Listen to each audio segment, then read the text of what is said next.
God, it's so weird. People ask me, I get asked fucking travel advice from strangers. Can we just break down how crazy that is? Like, people come up to me and they're like, hey, you travel a lot, right? And I'm like, yeah. I'm like, where should I go? I don't fucking know you, man.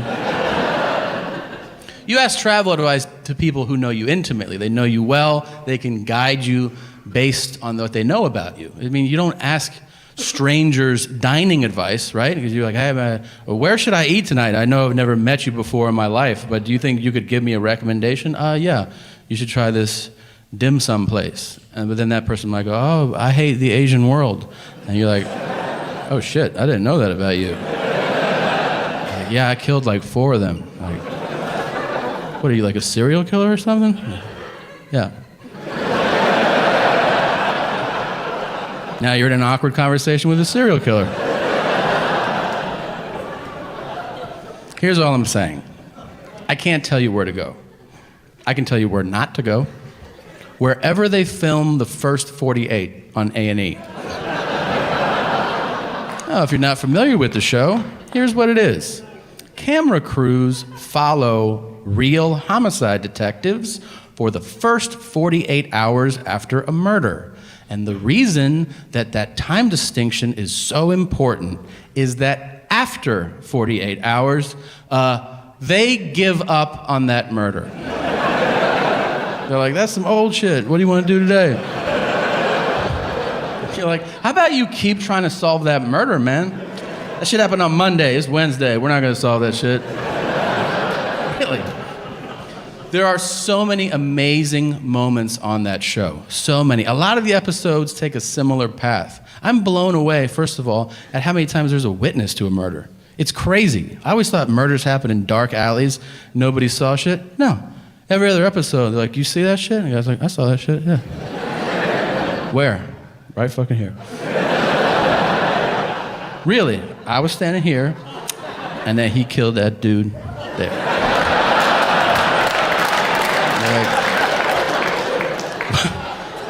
What'd he look like? He was like 5'2" to 6'8", something like that. And they're like, that's the fucking description you're gonna give us? Uh-huh. Anything else about him? Yeah, he had ears too. Thanks, man. No problem. They still will sketch that shit out. And they show it to people. Do you know this guy? And everyone's like, nah. But then one guy will be like, yeah! That's Cricket right there! You're like, oh shit. You know him? I've been knowing Cricket 27 years! What's his real name? Man, that's just Cricket. I don't even know. Stop being white and weird. That's a perfect fucking impression, and you know exactly who that was, okay? Yeah, it's a black guy, and he's wearing a wife beater, and he's got on a dirty hat, and he's got a cigarette hanging out of his mouth. And he looks like he's about 33, but you find out he's 76 years old. And he speaks super aggressively to the cops. Like, I've been out here for a minute! And they're like, all right, Jesus Christ. When was the last time you saw him? He came through with jellyfish last week. They were looking for some smoke. And they're like, all right, Jesus Christ. They always cut to the whitest detective from that guy, too. They cut from that guy to the guy who's like, I don't think he's going to help us out. We're going to have to find Cricket on our own. That show has the best moment in television. It's the most dramatic thing you could ever see, because it's real life, and that is the interrogation. The interrogation is amazing, because here's the thing about drama. If you want to have a great, dramatic moment, raise the stakes. Guess what? There's no higher stakes than somebody being questioned about taking somebody else's life. It's inherently compelling television. It is also super serious. But the detectives insist on using the suspect's street name, so the whole thing turns into a fucking cartoon. Like, they're literally like, your life is on the line. We need to talk to you. Why don't you have a seat? Little stank, why don't you sit down for a second? Did you or did you not know Dookie shoes? I don't know no Dookie shoes. I got a picture of you hanging out with Dookie Shoes. I mean, I seen him. I don't know. And then they'll throw one bit of evidence against the wall, hoping it'll solve the case. They'll be like, well, we were talking to Namin, and he said that you were at the 7-Eleven last week. And he'll be like, yeah, I shot him in the face. And you're like, God damn, really? That's all it took to break you? Dude, lie. Lie for longer. You can kill somebody, you can't lie for 10 fucking minutes about it? Like, dudes will break on anything. They'll be like, we heard you had on a blue shirt last Friday. Yeah, I stabbed those 4 people. Dude, a lot of people have blue shirts, man. You can still get out of this. Here's what I've learned watching that show, okay? Lawyer up. You can't handle that shit. Everybody's like, I'm gonna talk to the cops and straighten this whole thing out. You're gonna do 25 to life. Have fun with that, man. Nobody asked for a lawyer. I've seen 300 people get interrogated on this show. 2 of them were like, can I talk to a lawyer? And both times the detectives were like, fuck! And then at the end of those episodes, it said on the screen, all charges against Tayshaun were dropped. Or Jim, pick a fucking name. Let's be honest, there's no Jims on the show. I've seen every episode, and none start with, hey, Bryce, can we talk to you for a second, man? Where were you last Friday? I was over at Tanner's house. Then Skylar had a party, so we went over there. And then we picked up Connor and we had pancakes. Sorry, bro. The detective bro. You ever forget you have kids? Like you're having a great day.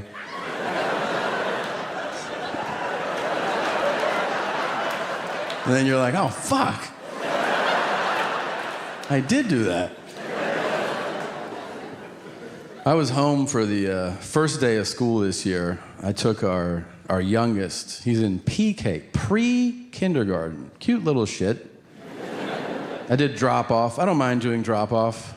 I don't like that he doesn't know when to start a story. He always waits till we pull up to school. I pull up to school. He goes, do you know what happened yesterday? And I'm like, why would you wait the whole drive? Oh, it's too late. I don't want to hear it now. I fucking kicked him out of the car. I go to pull out, and the teacher comes up to me. She goes, can you come in? And I go, no. I graduated a long time ago. I don't have to do anything. She goes, all the parents are in there. I go, even more reason why I don't want to come in. She goes, we're talking to the kids about COVID. I go, trifecta. I'm not coming in. She goes, we have a bunch of snacks. And I was like, all right, I'll see what you got. I go in there. She lied. Well, it's not parents, it's dads. They lured us with food. It's a bunch of fat dads shoveling food in their faces. We're gonna talk to pre-kindergartners, let me remind you, about COVID. These are 3- and 4-year-olds who say shit like, I like yellow. And we're gonna be like, there's a virus that has ruined the economy. All right, get out of here.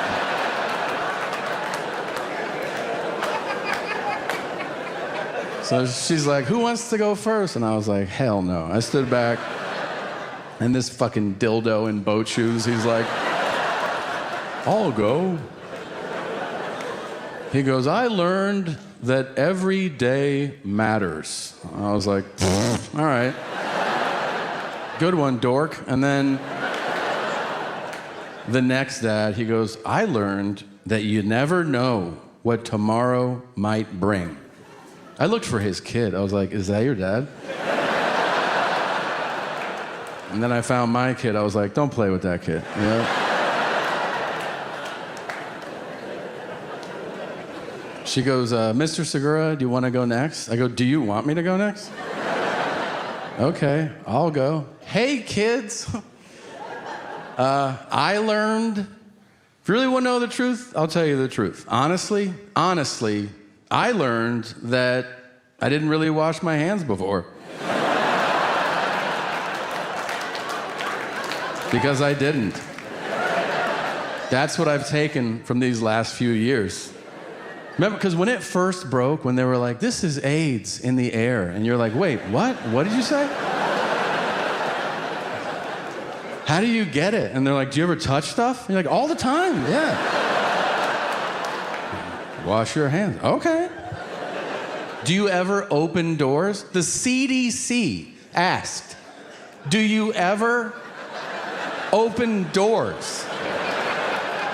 So many, yes. Wash your hands. You got it. Now I do, I really do. But if I'm being completely honest, back then, I feel like I really only washed my hands when I had literal shit on them. You know, like, you know those wipes where your hand comes up and it's right here on your thumb and you're like, God damn it. I'm gonna wash my hands.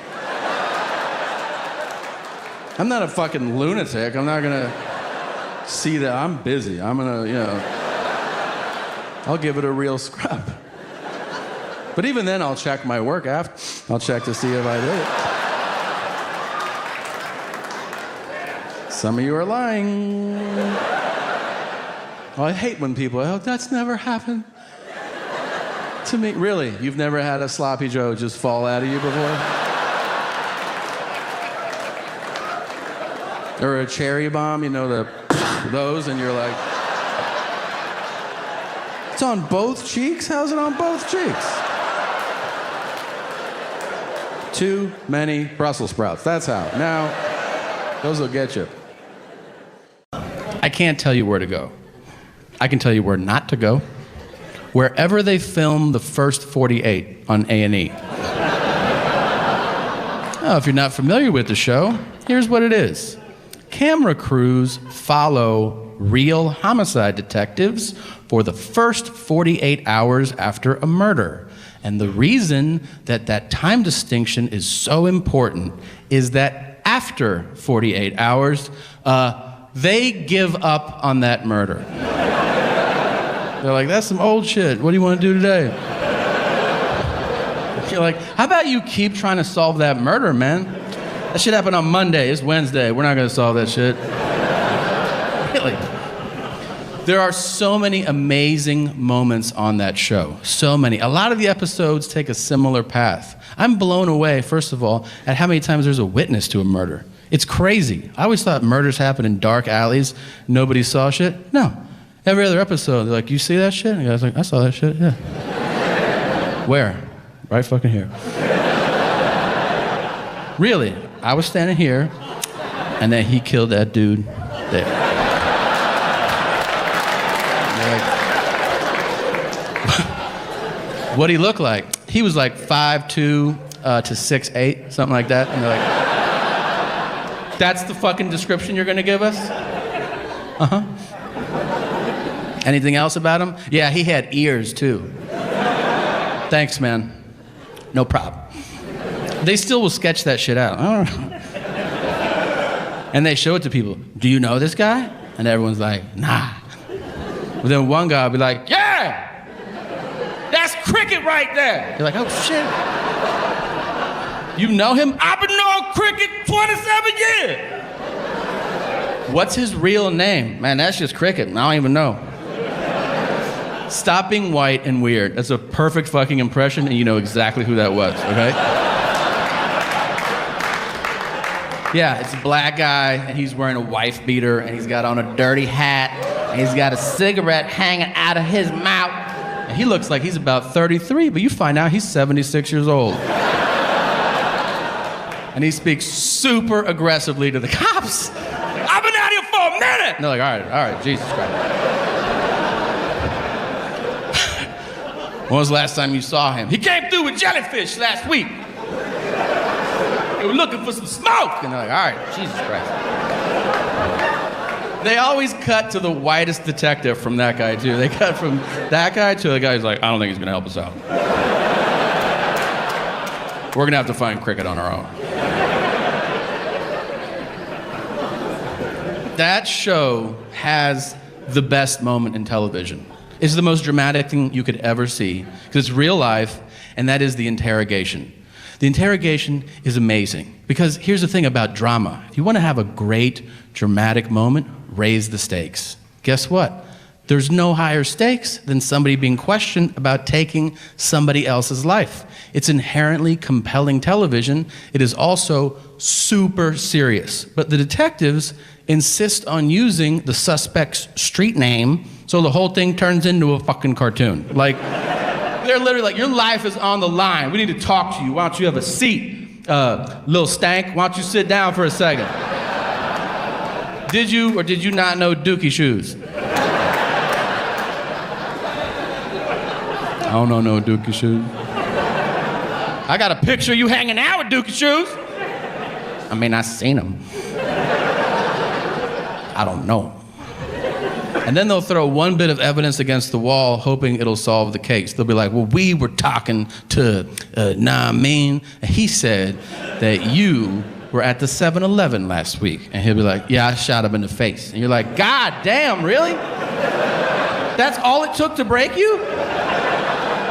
Dude, lie. Lie for longer. You can kill somebody, you can't lie for 10 fucking minutes about it? Like, dudes will break on anything. They'll be like, we heard you had on a blue shirt last Friday. Yeah, I stabbed those 4 people. Dude, a lot of people have blue shirts, man. You can still get out of this. Here's what I've learned watching that show, okay? Lawyer up. You can't handle that shit. Everybody's like, I'm gonna talk to the cops and straighten this whole thing out. You're gonna do 25 to life. Have fun with that, man. Nobody asked for a lawyer. I've seen 300 people get interrogated on this show. 2 of them were like, can I talk to a lawyer? And both times the detectives were like, fuck! And then at the end of those episodes, it said on the screen, all charges against Tayshaun were dropped. Or Jim, pick a fucking name. Let's be honest, there's no Jims on the show. I've seen every episode, and none start with, hey, Bryce, can we talk to you for a second, man? Where were you last Friday? I was over at Tanner's house. Then Skylar had a party, so we went over there. And then we picked up Connor and we had pancakes. Sorry, bro. The detective, bro.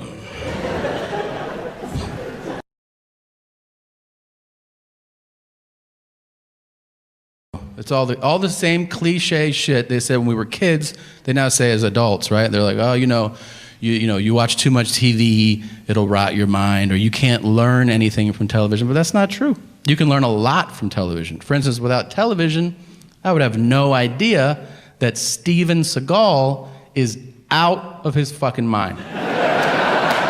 Or alive. I also didn't know that. He has a show. It's not a scripted show. It follows around the real Steven Seagal, and every episode begins with him looking in the camera and saying, I don't know if you knew this or not, but for the last 20 years, I've been a cop. And you're like, what did you just say? I thought you've been making shitty movies for the last 20 years. What are you talking about? You watch the show, he has the most unlikable quality in a human being, which is that he is an expert in everything. Literally, if a dog walks by, he's like, that's a Shih Tzu boxer hound mix right there. And they're like, how do you know that? He's like, I've been working with dogs for like 35 years.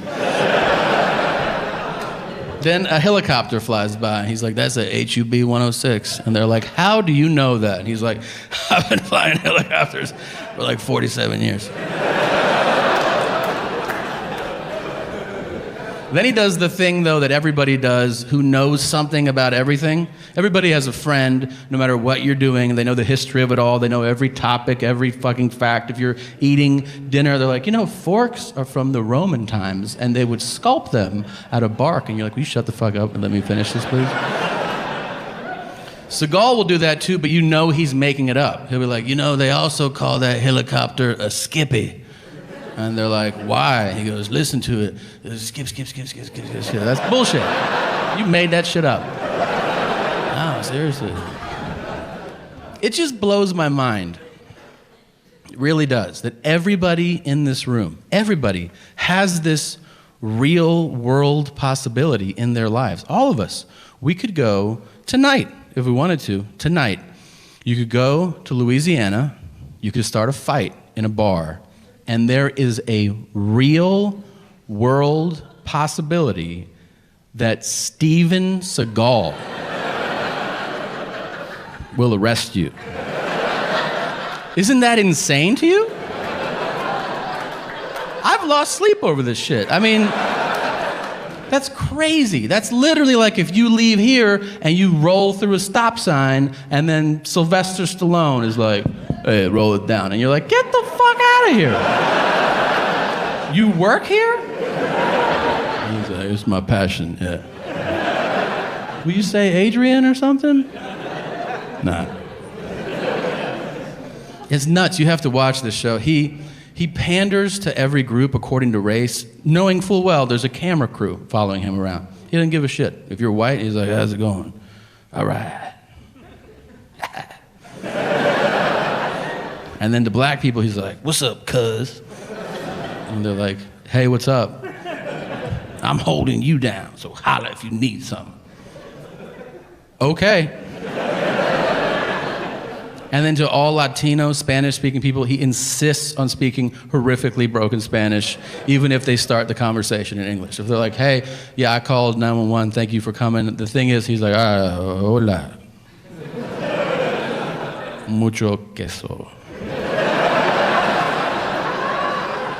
He's like, I think my English is way better than your Spanish, man. And he's like, no, gracias. No.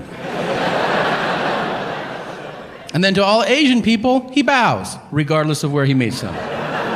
If you're Asian and you cross Steven Seagal's path, he's like, yeah. And you sit and they go, hey, I was born here, you dick. Like, you don't have to do that. And he's like, sorry, I've been doing martial arts for like 85 years.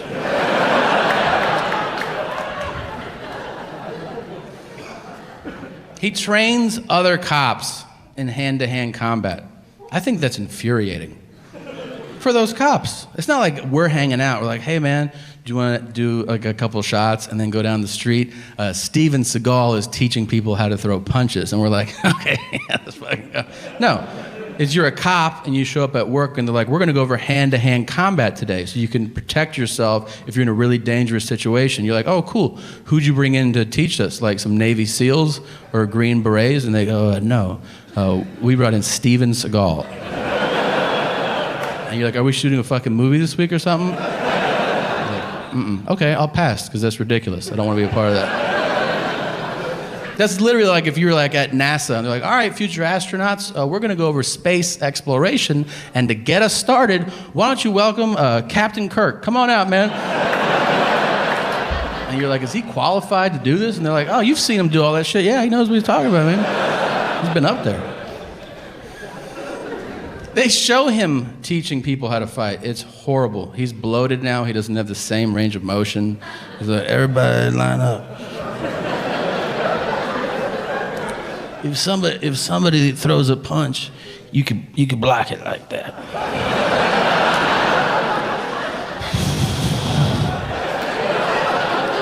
And then you could kick him in the throat like that. Are you kicking a child in the throat right now? Some people's throats are down there. I like Havarti cheese the most. What's your favorite?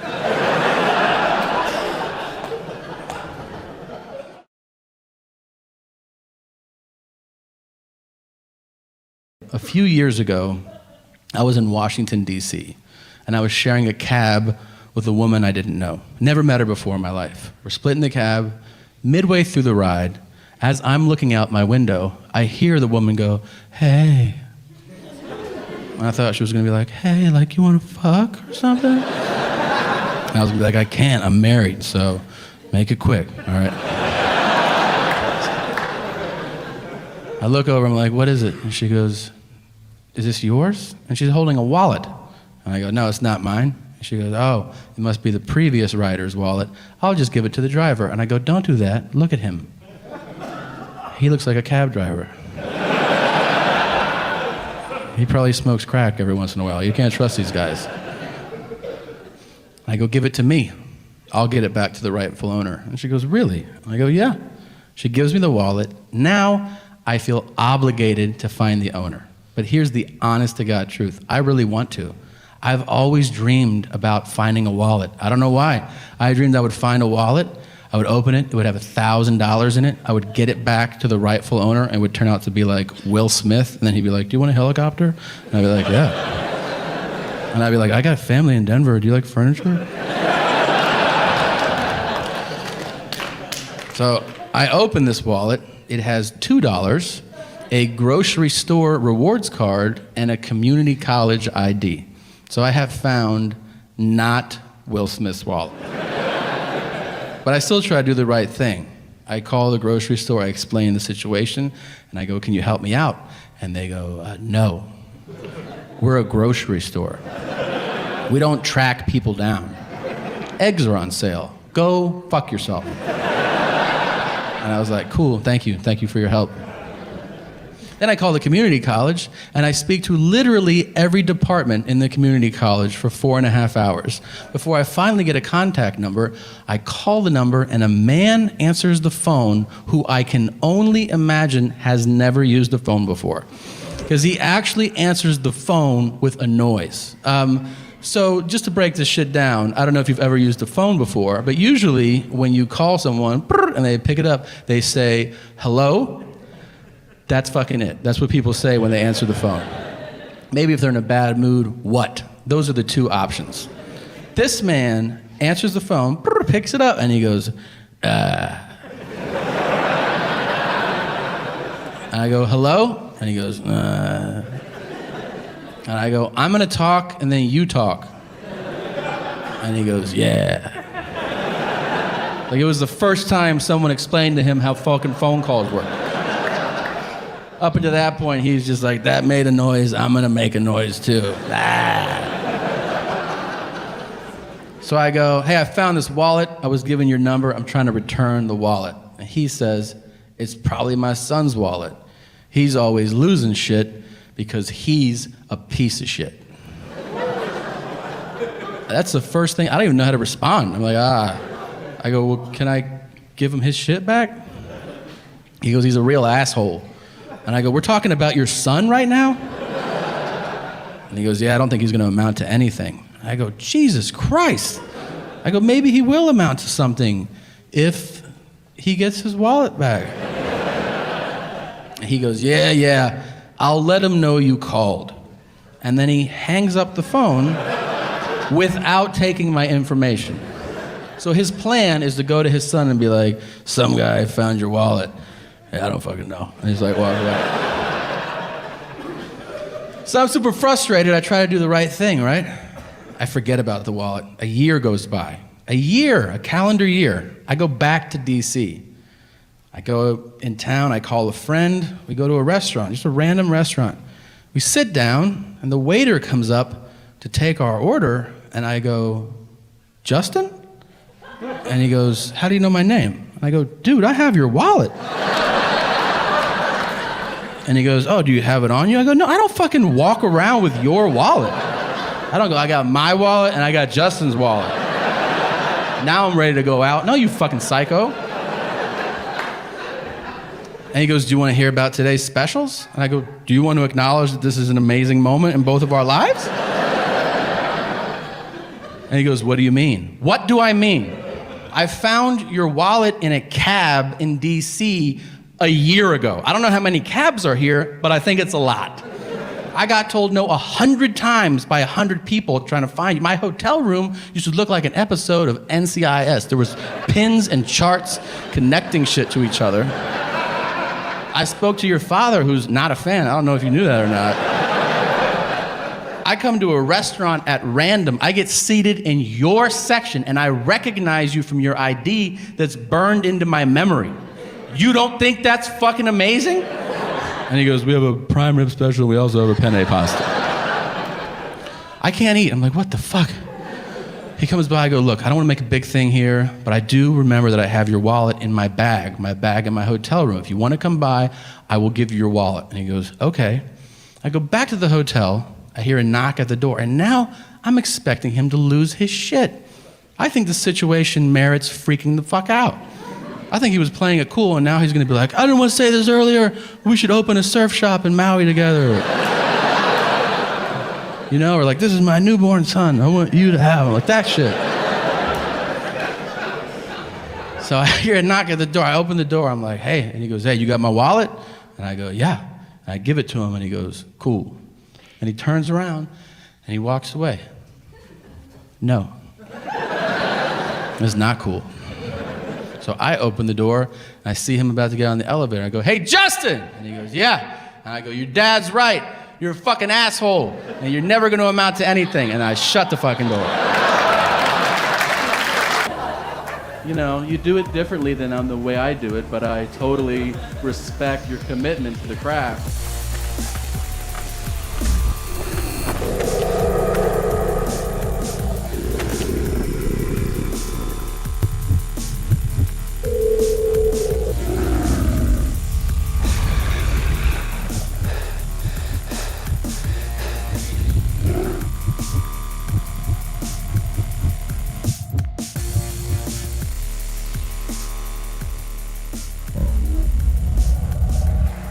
Welcome to This Is Not Happening, everybody. Thank you. So here's the show. It's just a bunch of funny people, and we're all telling true stories. Please give it up for a very good friend of mine, Mr. Tom Segura, everybody.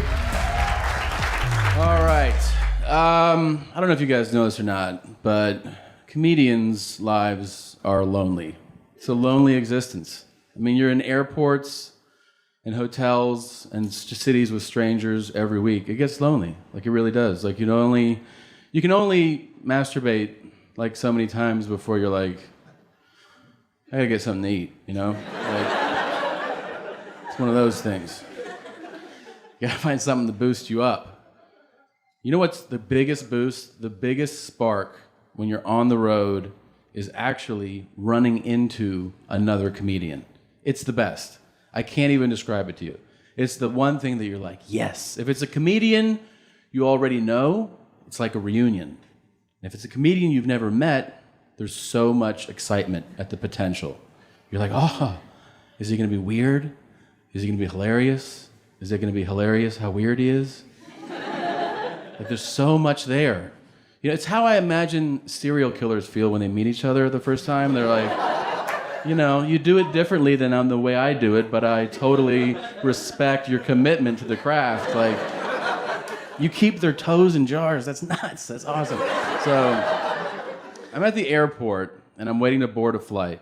And who do I see at the gate boarding the same flight? The comedian, Bruce. Now, if you don't know who Bruce is, super successful comic. He's had TV shows, he sells out clubs and theaters everywhere. He's awesome. I've never met him. I see him at the gate. I'm like, I'm gonna go talk to Bruce. And then I go, no, you're not. Bruce doesn't want to talk to you. So I don't say anything. Then we board the flight, and I get upgraded. Whoop, whoop! Upgraded. And now, who is sitting directly across the aisle from me? Bruce. Now I can't help myself.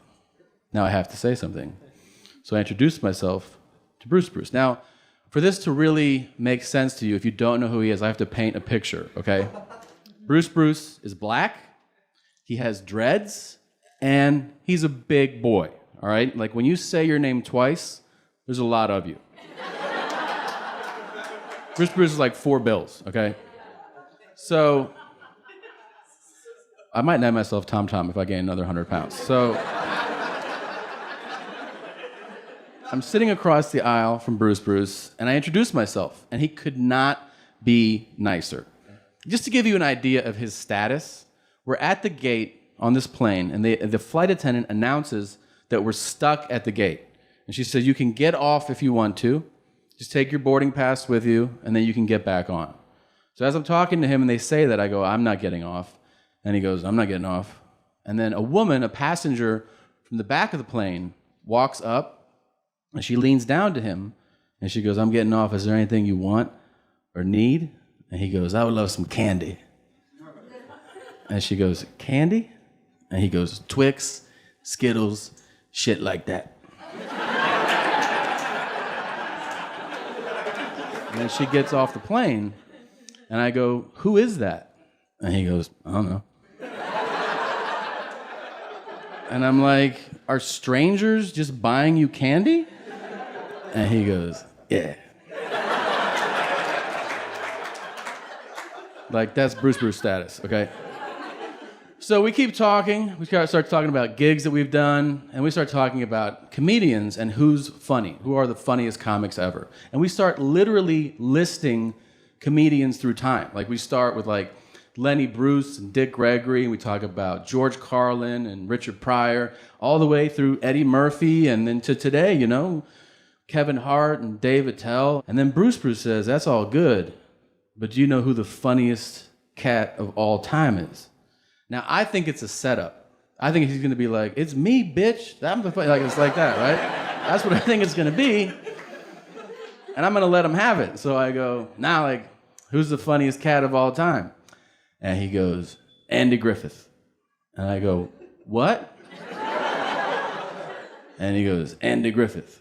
And I go, are you talking about, like, that dude?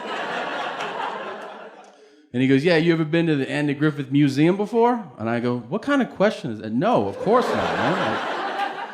Like, is that real? And he goes, real? They have the car that he used to sit in, and you can sit in it too, and you can touch shit that he used to touch.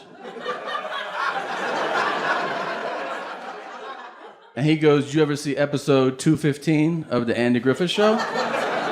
And I go, no, ass burgers, I didn't see episode 215. And he goes, that's my favorite episode.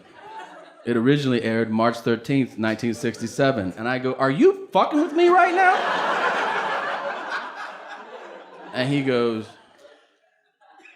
nah, it was March 13th, 1967.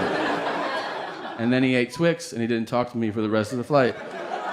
But I am begging you, if you ever see Bruce anywhere, walking around, sitting down, at a show, anywhere, just go, hey man, Andy Griffith is the shit. And he'll be like, oh no, I've been saying that shit. And he'll lose his mind. That's it for me. You guys are the best. All right, let's go back to 1997. Holy shit. And fuck, that time flies. And I'm a freshman in college. And Thanksgiving, remember Thanksgiving, everybody?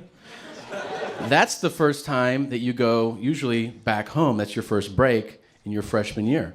And it's a big deal because it's also like a mini class reunion, right? It's the first time you see everybody that you used to go to school with every day. You're back your first few months and everybody's recapping. And the big thing is the next day, the day after Thanksgiving, everybody gets together and parties their fucking balls off while acting like they're a new person, right? So I start off, I find one of the guys that didn't go to school, and he's like, I'm the new drug supplier. And I'm like, I remember you from math. And he asked me what I want, and I'm like, what do you got? And he goes, I have ecstasy. And I go, yeah. Everyone says, that's fun, let's try it. And I start taking it, and I forgot to mention, before I went to college, senior year, I got really into a drug that was making its way, especially through the South, through Florida, called GHB. And I'm sure, I don't know if you know what it is. It's a gamma hydroxybutyric acid. Your body naturally produces it. Sometimes there's some places where they regulate it as an anesthetic, but basically when you get it, somebody made it in a bathtub, and that's the good stuff, all right? And they sell it to you, and they get it in a water bottle. They also call it the date rape drug. I didn't do that. I gave it to myself all the time. And it does have an amazing effect. on sex. On masturbating, let's be honest. On masturbating. I really had some crazy masturbation seminars as a senior, and then I passed out, and I'm like, who jerked me off? Oh yeah, it was me. Okay. So, anyways, okay, so I get the ecstasy into my system, and then I take it. I'd never taken it, so as soon as I take it, I go like, hey man, fucking, I don't feel anything. He's like, you just took it, man. Like, give it a minute, all right? All right. So we're hanging out at this party. We're at a party, everyone's together, and then we're gonna go to a bar. And at the end of the house party, on the way to the bar, I go, hey man, I don't feel anything. So he goes, all right, when we get to the bar, come find me, and I have GHB. So I'm like, okay. So I find him, and he's like, all right, let's go to the car. And that's always the big move when you go to the car, right? You're like, this is where dreams come true, in the car. A drug dealer's car is where it all lives. So I'm expecting what I know, which is a water bottle, and then a dose is the cap. So all you do is you pour the water into the cap and you drink it like that. It tastes like ocean water, like seawater, right? Salt water. And then it's immediate. GHB, if it's good stuff, it's like, we used to call it permagrin, because you just be like, and if someone's like, fuck you, you're like, So I'm like, all right, where is it? And he goes, it's right there. And he has a gallon jug, right? And I'm like, wow, that's not a water bottle? He's like, yeah, I haven't even put it into the water bottles yet. That's the full thing. And it's a full gallon. Now, if you think about a full gallon, you know that A, the cap is much different. It's flatter. You're not going to sample. And it's also heavier. So I don't know how to pour it. So he's like, just take a shot. And I'm like, all right. So I put it up. And then I go, in my mind, oh shit. I have like 9 shots in my mouth right now. So the options are, do I spit it back into the main jug, which I feel like he's gonna be like, not cool with that, you know, being that he's a drug dealer and all. The other thing would be spit it out on the ground, and I don't wanna be rude, right? So I just go like, and I'm like, holy fucking shit. I have taken way too much GHB. Now, I'm leaving out the point that you're not supposed to mix GHB and alcohol. It is potentially fatal. You may have known this. If you didn't, it can be. At this point, I am on 13 or 14 drinks, right? Like, and it's liquor, like, you know, vodka drinks, and I'm just pounding them. I get the 9 shots into me, and then I walk back into the bar, and I'm like, what's up, everybody? Like, I'm fucking... They're like, where does all this personality come from? This is natural, man. So, and then I sat down. I remember sitting down, and the girlfriend came, and she sat on my lap, and then lights out. Like, I just don't remember anything. Like, I went to sleep. All I remember is that I wake up, and I'm looking at lights on a ceiling, right? I'm just like, oh, shit. Is this heaven? Or... And then I see a woman come into frame, right? Because I'm laying on my back. I can't talk. I can't move my arms. And this woman goes, hey, Tom, you are in the emergency room, and you overdosed on drugs, and now you're coming out of a coma. And I'm just like, like processing it. But the process literally was just eyes closed, like, oh, shit. And my only thought was like, I hope nobody knows. That's the only thing I'm thinking. I hope nobody knows. And then I open my eyes again, and my parents come into frame. And then I'm like, everybody knows. And they look so just like, we thought you were a good kid. What the fuck? So I'd never been in trouble. They won't let your arm out because I pull out the tubes. I have a tube for breathing. I have another tube that's pumping liquid charcoal into my stomach because that makes the chemicals and the drugs like come together, and then you also can't digest it, so you vomit, which is what they want you to do. So as I'm like, and I'm also like, "Ah!" and throwing up, right? So they give me a piece of paper and a pen that I can't really write normally because I'm strapped down, but I can kind of chicken scratch. And they're like, what did you take? Because they're trying to figure, they don't even know what I took. So I write, heroin. And they go, are you serious? And I write, JK. Right? They're not like, good one. They're like, what the fuck, are you joking? So, then the kid in me, I'm looking at my parents and I'm like so worried about them. I write on the paper, I go, are you mad at me? And my parents, at that moment, my dad reads it and he goes, no, buddy, just disappointed. And I'm like, can you save that for when I'm breathing on my own? Like, so I'm in that emergency, I get moved to critical, then ICU. In the ICU, a doctor comes in who I hadn't seen yet. And I'm later told, this is the doctor. They tell me this is the doctor that saved your life. So I'm sitting there in the bed, and he comes in and he goes, are you in a band? And I was like, what, man? What? And he goes, are you in a band? And I was like, no, I'm not in a fucking band. And he goes, well, you had enough in you to take down 2 drum players and a bass player, man. And I'm like, you now with the fucking jokes, really? And I go, well, he goes, what did you take? And I go, I had, I don't know, I took a couple pills. I told him honestly, I had some drinks. And I took, you know, some GHB, probably enough for like a lot of people. And he goes, what about the heroin? And I go, no, I was just joking. And he goes, no, you have heroin in your system. And I was like, really? And he was like, yeah, you have heroin, you have cocaine, you have PCP. He's like, you also have the same chemicals that are in like cleaners, like some of the super duty cleaners. And I'm like, what the fuck, man? And he goes, where'd you get your GHB from? And I go, one of my buddies from high school. He's like, oh, he's a good friend. He gave you some fucking WD-40 to put in your system. So I you know, eventually get to breathe on my own and all this shit. And then he comes back and they're like, you know, the nurse tells me the doctor that saved you wants to talk to you. And I'm like, all right. And I asked him, like, how did I survive?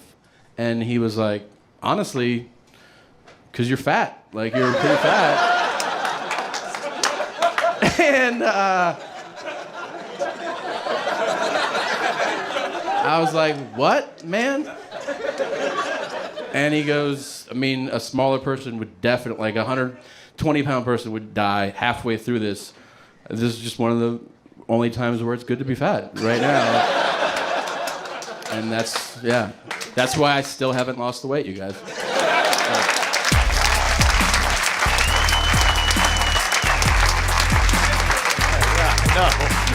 I was like, the best part is when he called you fat. Do you know what kind of a psychopath I looked like?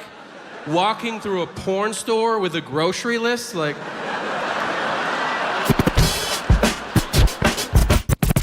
You ever meet somebody and they're so boring, you feel like they poisoned you? Like, you're talking to them and you're like, I feel like I'm dying right now. And I think you did it. This guy's name is Craig. I met him, I made sure to get it. I was like, I'm gonna remember you for the rest of my life, man. I met him at the bank. Is he a bank teller? No. Is he a security guard? Nope. What's his job? I don't know, whatever they call that guy that stands in the lobby of banks now, where you walk in and you're like, do you work here? And he's like, I think so. That guy? The lobby liaison? Well, I saw him, we made eye contact. I don't know how you work. For me, if we make eye contact during the day, not at night, but during the day, out of human decency, I acknowledge you. So that's what I did. We made eye contact, and I go, how you doing? And he went, and I was like, okay. So then I get to the second set of doors to walk in. And as I reach for that door, I hear, you going to the bank?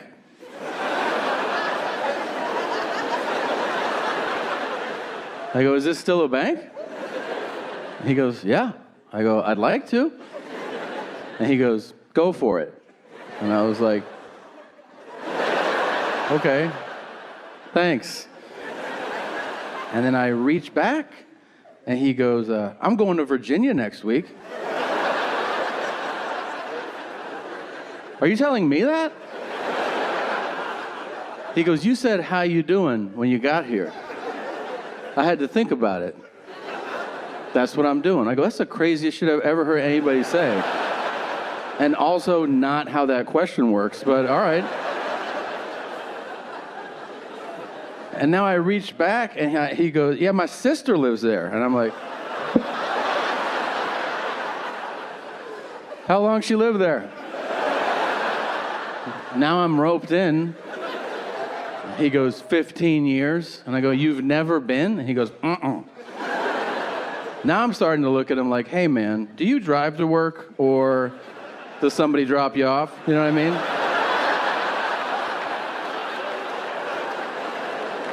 I think he yeah.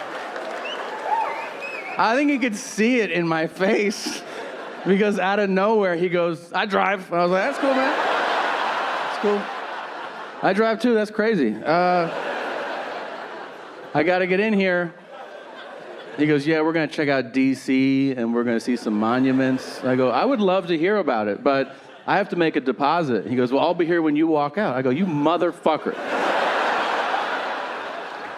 Fuck that guy, and fuck everybody like him. If you have the audacity to tell people how you're doing when they say, how you doing, that shit is rude and selfish, all right? I'm serious. There are two acceptable answers to how you're doing. Fine and great.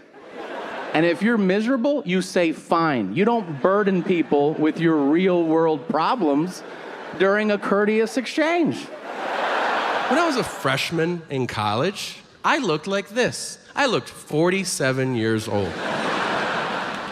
It was alarming to other students. They would see me walking through the dorms, and they'd be like, are you a fucking administrator here or something? I'd be like, I'm a freshman, I'm 18. And they're like, you're a narc, that's what you are. This is my birth face, man. I'm 41 Jump Street, so. With this face came great responsibility. I bought alcohol for our entire dorm. I don't mean 3 or 4, everybody. It wasn't even a challenge. I looked so old that when I walked into liquor stores, they'd be like, hello, sir, how's the stock market today? Shit like that. I bought booze to everybody. Everybody got booze. I did the same thing with pornography. And let me tell you, before you jump at me like, why would you do that? You just watch it in your dorm room online. Well, the story takes place in 1997. And there was a lot of buffering back then. That is the truth. I don't know if you remember the late 90s or if you were even around, but like porn in the late 90s was like, ha ha,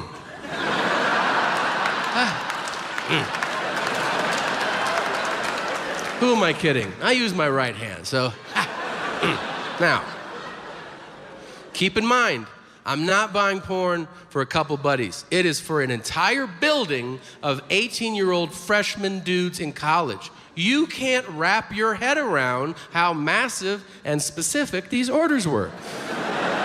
I would go door to door, and guys would hand me cash and their wish list. They'd be like, I want black cocks, asses, and feet. Don't fuck it up. I'm like, all right.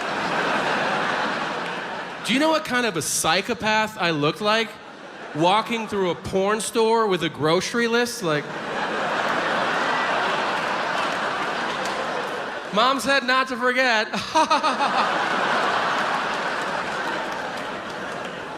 So one day, I am buying outrageous amounts of porn. And the owner of the store comes up to me. He goes, "You should go to this other store." And I'm like, that is a weird thing to tell your best customer, man. So I go, "Why?" He just goes, "I just think you'll like it." And so I go, "Okay." I go. He sends me to, I don't know if you've ever been to a cement block building with no sign or address. The kind of building that's like, I don't know, you fucking guess what's in here. Like that? Well, I walk in and I see a man wearing overalls and no t-shirt, which I think we all know is the international uniform for the last guy you'll ever see. Now, this guy is behind the counter. He looks up and sees me, and the first words out of his mouth are, "Piss fetish?" And I go, "What?" "No."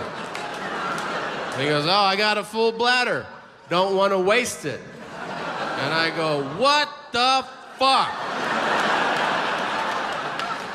I said, "Is that what you do around here?" And he goes, "Among other things." And I said, "Well, then show me around. Like, let me see what else you have. You know? I don't want to be closed-minded." So we go through the store. He shows me movies and toys. He goes, "We got a booth.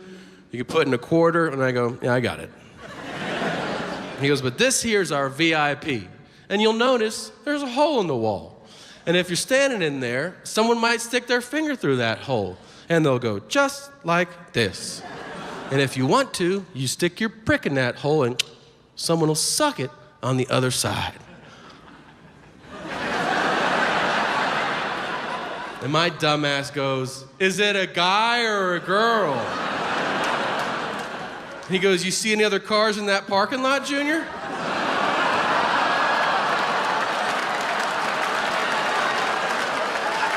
I walk off set and I notice there's a bar across the street. I go, "I'm gonna walk into this bar, have a drink, go back to the hotel." Simple enough, right? I walk in, I see a woman seated at the bar doing what I can only describe as weird shit. If you're like, "What do you mean, Tom?" Well, I think there's a normal spectrum of behavior that you see from one seated at a bar. You know, if you see them seated there, you might see them go like this, or like, "Hey," or maybe even, "Ha ha ha." This lady is seated at the bar and she's going.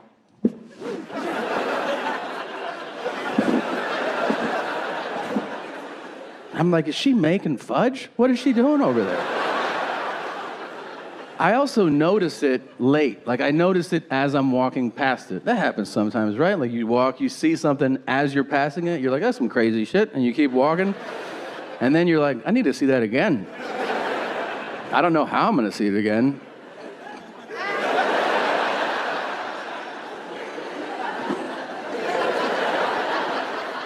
Now I'm dead center, and I see that a woman, to be clear, is in public, 4:30 in the afternoon, and she is sitting there fucking peeling her potato. I don't know, playing with her pussy. You know what I'm trying to say. And she is not hot, if you're wondering. If you're like, was she super hot?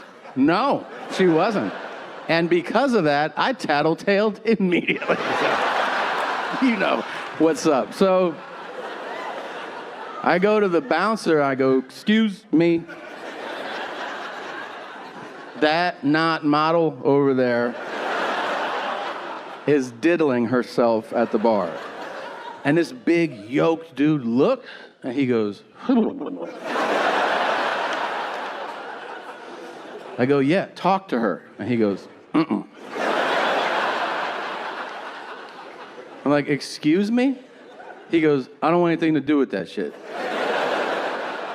I'm like, "I don't think anybody does." There's a woman masturbating at the bar. He's like, ugh, like he's put out by my outrageous request. He's like, "All right, man, Jesus Christ." So he gets up, he walks like halfway there, turns around, he goes, "Yeah, I couldn't do it, man." I go, you have to. So he calls over the hostess, this cute little 22-year-old. He's like, what's up, guys? And he goes, handle that. And she's like, okay. She goes over there, super polite, which is fucked up, considering the circumstances. I can't hear her, but I could read her body language. She's like, hi. And she's like, everybody can see you. And then she goes, stop it. Stop. And she goes, you promise? And she goes, thank you. And she comes back and she goes, she stopped. I'm like, she finished or she stopped? She goes, she stopped. And I go, okay. I'm like, wait, is she allowed to stay? And she goes, yeah. I go, why? And she goes, because she stopped. I go, I'm sorry, would I be allowed to stay? If I was just sitting at your bar, just kind of toying with the top, you know, like.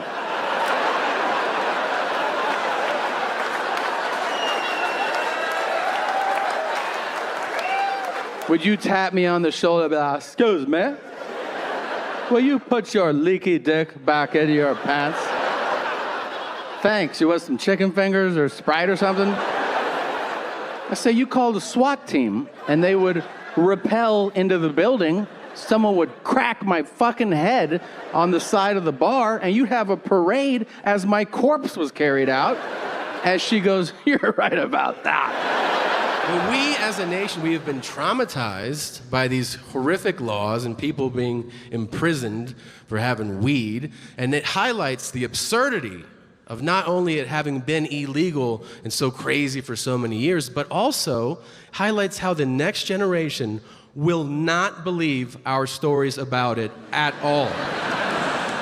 There's a 0% chance they will understand what we're talking about. It'd be like trying to tell a kid now, like, hey, you know, pigeons used to deliver messages to people. They'd be like, the fuck are you saying right now? It'll be the same thing. I'm gonna sit my son down one day and be like, you know, when I was your age, to get weed, I almost died. And he'll be like, why? Was 7-Eleven on fire or something? They didn't sell it at 7-Eleven. Daddy used to get in cars with strangers. Where are we going? Chill out, all right.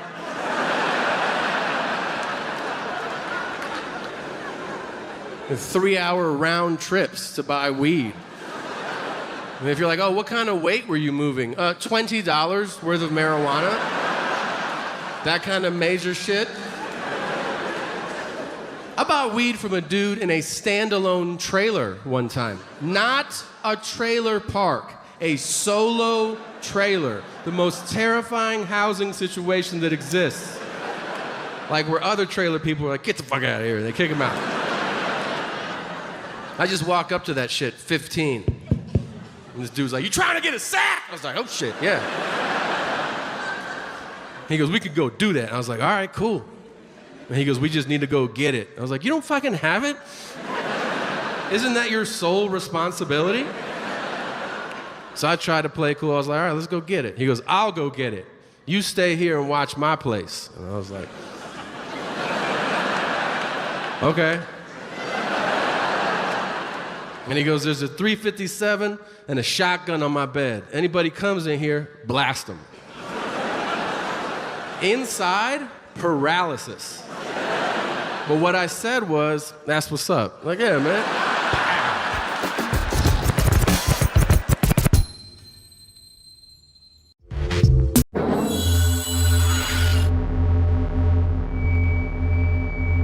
I'm sorry that I'm fat. I don't like when people like they feel. Sometimes you're like, you know, I'm fat, and they're like, Like, it's under my control, you know. It's not like weather where I'm like, oh, these fat pellets are raining down on me. Like, it just happens, you know. But sometimes when I'm eating and I feel feelings, I'll be like, nope. I'll just bury those under this. This is true. Every time I go out to eat with somebody, at least one person will be like, hey man, why are you sweating? Like, what's up with that? You know we're not racing. I'm like, we're not? I thought we were racing. No. The biggest boost to my day, I think, is when I eat myself out of breath. I don't know if you've ever done that before. It's fun when you're eating and you go, and then you have a chance to think about it. You're like, why did I just stop to take a deep breath?